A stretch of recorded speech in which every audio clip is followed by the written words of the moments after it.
Hello पीके sir.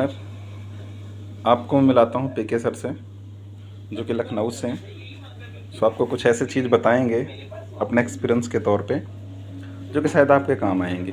हाँ जी पीके sir, आपको यहाँ पे कैसा लग रहा है? थैंक यू सो मच मेरी हेल्प करने के लिए। और मैं बताना चाहूँगा कि मैं अभी आया हुआ हूँ ये हमारा आगरा रमाडा 5 स्टार होटल में, जो कि हमारी We Believers private limited yes company की तरफ से प्रोवाइड किया गया। ये 2 डेज हमारा जो इवेंट था बहुत ही अच्छा था। इसमें बहुत अच्छी अच्छी नॉलेज दी गई, एजुकेशन दी गई, अमेजिंग हर एक चीज़ मेरी लाइफ में जो भी आया डायरेक्ट सेलिंग की वजह से पॉसिबल हुआ। जो चीज़ मैं नहीं भी सोच पा रहा था सर, वो चीज़ भी मुझे डायरेक्ट सेलिंग ने दिया। सर मैं बाहर के लाइफ से वो चीज़ें अचीव नहीं कर पाता। अगर मैं डायरेक्ट सेलिंग की बात करूं तो मैं इस इंडस्ट्री में लगभग 3 साल से हूं।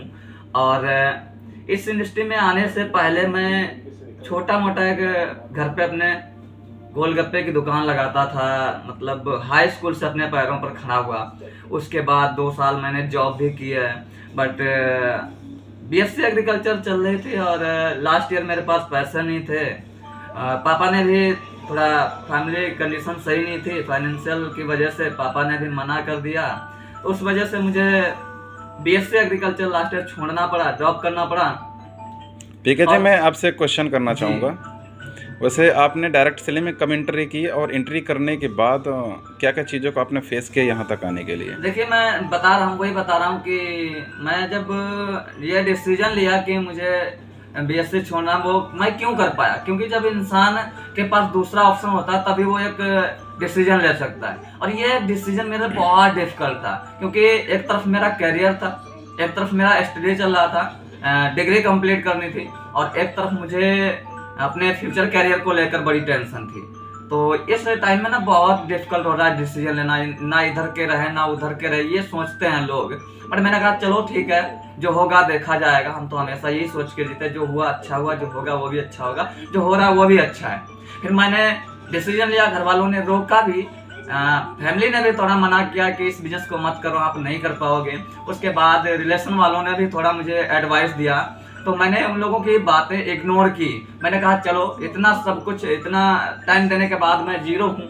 2 साल बाहर दिया, वहां से जीरो हूँ, तो क्या है, 1 साल इंडस्ट्री को देता हूँ, कोई चेंजेस आएगी तो आगे देखेंगे। फिर मैंने डिसीजन लिया और 2019 में इसमें मैंने एंट्री की। उसके बाद एक्चुअली में बहुत प्रॉब्लम्स आई, बहुत प्रॉब्लम फेस किया। जैसे फैमिली प्रेशर हो गया, दोस्तों के ताने हो गए, रिलेशन वालों की बातें सुनी। बहुत साले लोगों ने ऐसा बोला मुझे कि आप नहीं कर पाओगे। बट क्या हुआ कि मेरा एक डिसीजन बन चुका था कि मुझे लाइफ में कुछ अलग करना है, ना कि उन लोगों की तरह जो गांव में है। आज हम अगर गांव में जाते हैं, 2 दिन रुकते हैं, तो मुझे लगता है कि आज मैं फ्री हूँ बिल्कुल। सेम मुझे वैसे ही फीलिंग आती है जैसे मैं पहले रहता था। मैं नहीं रुक पाता वहां पर, क्योंकि जिस इंसान को अपने लक्ष्य से प्रेम हो जाता है ना, जिसको अपने फ्यूचर करियर से प्रेम हो जाता है, जिसको जो अपनी लाइफ को लेकर सीरियस हो जाता है, उसको फिर फालतू की चीजें अच्छी नहीं लगती हैं। उसके बाद मैं अचीवमेंट की बात करूँ अगर वी बिलीवर्स इंडस्ट्री से, तो मैं मैनेजर पोस्ट पे ही 1.5 लाख की अपाची आरटीआर डबल डिस्क मैंने बाइक ले ली थी। और मेरा जो रीजन था इस इंडस्ट्री को ज्वाइन करने का, वो था मेरी सिस्टर की शादी। मैंने पिताजी से एक वादा किया था कि पिताजी मैं इस इंडस्ट्री में जा रहा हूँ, तो आपको टेंशन लेने की जरूरत है, मैं अपनी सिस्टर की शादी अपने दम पर करूंगा। तो बैक ईयर 2023 में ही मैंने अपनी सिस्टर को भी 1 लाख की बाइक गिफ्ट की है शादी में। और उसके 1.5 लाख की बाइक मैंने ले ली, 1 लाख की बाइक मैंने सिस्टर को भी उसी साल में। पापा को मेरा बिलीव नहीं हो रहा था कि जिसका पिता एक पूरी जिंदगी 5 लाख 2 लाख रुपए अपने अकाउंट में सेविंग नहीं कर पाया, उसका लड़का 1 साल में 2.5 से 3 लाख रुपए घर में खर्च कर पाएगा। पापा को बिलीव नहीं था, पापा परेशान थे, अगर तेरे से ना हो पाए तो बोल, मैं कहीं और से जुगाड़ बनाता हूँ। पापा को नहीं पता था कि मैं इतना कमाता हूँ, क्योंकि पापा ने भी इस बिजनेस को करने से रोका था। ओके, और दूसरा बेहतरीन। अचीवमेंट की बात करूं तो मैं मनाली टूर जो है मैनेजर पोस्ट पे, मैंने मैनेजर पोस्ट पे ही मनाली टूर भी अचीव कर लिया। और हाईएस्ट इनकम उठाई मैनेजर पोस्ट पे, 40,600 का रिकॉर्ड है अभी तक लखनऊ का। और दूसरा अचीवमेंट बात करें तो हमारे घर में पूर्वजों में कोई हेलीकॉप्टर पे नहीं चढ़ा होगा, फ्लाइट में नहीं बैठा होगा। मैं लखनऊ टू दिल्ली फ्लाइट में भी ड्राइव कर चुका हूँ। उसके बाद 5 स्टार से बड़ा जो एक रिसोर्ट होता है उसमें भी मैं नाइट स्टे कर चुका हूँ। बहुत बड़ा इवेंट वहाँ पर भी था, वहाँ पर भी गया था। और जो एक ड्रीम होता है ना कि गरीब जैसे हम भी थे, लोग भी होते हैं, तो मिडिल क्लास के लोगों का एक ड्रीम होता है कि ऐसी ऐसी जगहों पर जाने को मिले, एंजॉय करने को मिले, बर्फ खेलने को। 5 स्टार होटल क्या है पता ही नहीं था मुझे। एक जिसकी औकात नहीं थी एक रेस्टोरेंट में जाने की, उसने अपनी फैमिली को 4 स्टार लखनऊ डिलाइट में उतार दिया। और मेरे मम्मी पापा और बड़े पापा सारे लोग आए थे जिन्होंने मुझे यहाँ पर बैच लगा था। प्राउड फील किया था। उस दिन मेरे पिताजी की आंखों में आंसू आ गए थे और उन्होंने बोला था कि मैं अपने आप पे बहुत गर्व फील करता हूँ, क्योंकि मैंने ऐसे लड़के को आज मतलब इस दुनिया में लाया, जन्म दिया, जिसने मेरा सीना गर्व से चौड़ा किया। ओके, बहुत अच्छा पिका जी, आपने बहुत अच्छा बताया, बहुत बेहतरीन बताया जी। वैसे आज 2 दिन का जो इवेंट था आगरा का वो ख़त्म हो रहा है, तो आपका इवेंट के प्रति क्या एक्सपीरियंस रहा, कैसा इवेंट रहा? मुझे जो चीज़ें सीखने को मिली, कहीं ना कहीं कोई अगर एक्सपीरियंस आता है और ये जो हमारी मीटिंग्स इवेंट होते हैं बहुत सारी चीज़ें सीखने को मिलती है। देखिए सीखने की बात रही, हम कहीं से भी सीख सकते हैं, यूट्यूब से सीख सकते हैं, सोशल मीडिया से सीख सकते हैं, बुक से सीख सकते हैं। बट देखिए सीखने के बाद जो अपनी लाइफ में अप्लाई करता है वही लाइफ में आगे बढ़ता है। बहुत सारी चीज़ें सर ने बताया कि हमें लाइफ में कैसे आगे बढ़ना है, अपने बिजनेस को ग्रोथ कैसे करना है और हमें चुनौतियों से और चैलेंजेस से कैसे सामना करना है, उसके लिए मेरे पास क्या क्या टूल्स होने चाहिए, वो सारी चीज़ें बताई हमें सर ने। और ये चीज़ें मैं आगे पास ऑन करूँगा और मैं चाहूँगा कि आप लोगों का सपोर्ट रहा तो 2024 में कुछ नया करने की कोशिश करेंगे। और इस इंडस्ट्री की तरफ से मुझे लाइफ में फर्स्ट टाइम ताजमहल भी देखने का मौका मिल रहा है, तो थैंक यू सो मच। आज मैं बोल नहीं पा रहा हूँ, इतना अच्छा दिया है मुझे वी बिलीवर्स इंडस्ट्री ने, यस कम्युनिटी ने। देखिए देता कोई नहीं, बस मेहनत होती है, एक प्लेटफॉर्म की जरूरत होती है। लोग करना तो बहुत कुछ चाहते हैं बट कर नहीं पाते हैं। अब बस एक प्लेटफॉर्म की जरूरत होती है। दुनिया की कोई कंपनी गलत नहीं है, दुनिया का कोई प्लेटफॉर्म गलत नहीं है। लोग फेलियर का ब्लेम किसी और को देते हैं। मैं कहता हूँ जो फेल होता है उसकी खुद की गलती होती है।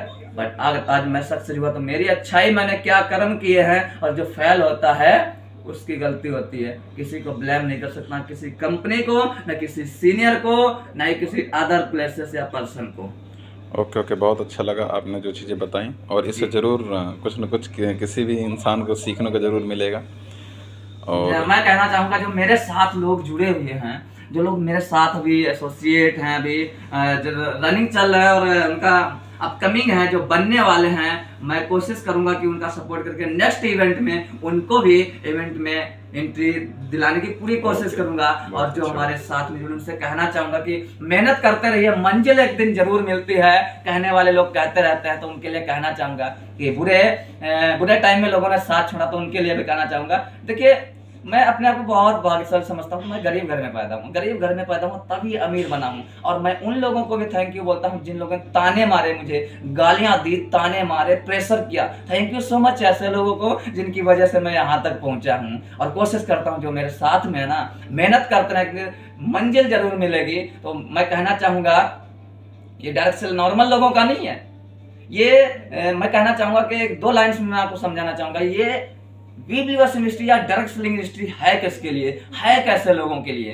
देखिए नॉर्मल लोगों के लिए नहीं है, डिसीजन मेकर के लिए है, जिद्दी लोगों के लिए है, जो अपनी पहचान बनाना चाहते हैं, अपने दम पर अपने ड्रीम्स को पूरा करना चाहते हैं, अपनी फैमिली के ड्रीम्स को पूरा करना चाहते हैं, उनके लिए है। तो कहना चाहूंगा कि ये शेरों का मैदान है, इधर कुत्ते नहीं खेलते। ये शेरों का मैदान है, इधर कुत्ते नहीं खेलते।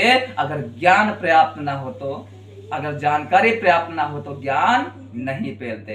Thank you so much. तो लगे रहिए आप लोग और मिलते हैं। नेक्स्ट हमारा थाईलैंड टूर है बहुत जल्दी, नेक्स्ट मंथ अप्रैल में मुझे जो कि एक ग्राउंड पोस्ट मिलता है, तो थाईलैंड टूर भी मुझे मिला। सोचिए कितना मतलब मेरे लिए डिफिकल्ट, सोचना भी मुश्किल था। Thailand tour, 5 star hotel, resort, क्या क्या चीजें लाइफ में मुझे इस डार्क सेलिंग ने दिया है।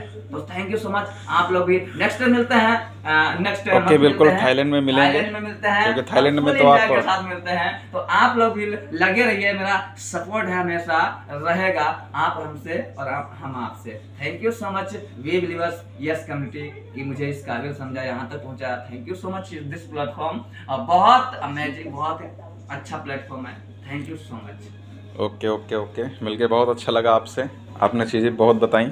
वैसे अगर आप गरीब हैं तो आपके लिए प्लेटफॉर्म बहुत ही बेहतरीन है, क्योंकि ये भी गरीब थे तब जाके आज बने हैं, और गरीब होने के बाद ही आप अमीर बने तो ज़्यादा बेहतर है। अमीर कभी अमीर नहीं बनता है। Okay, thank you so much.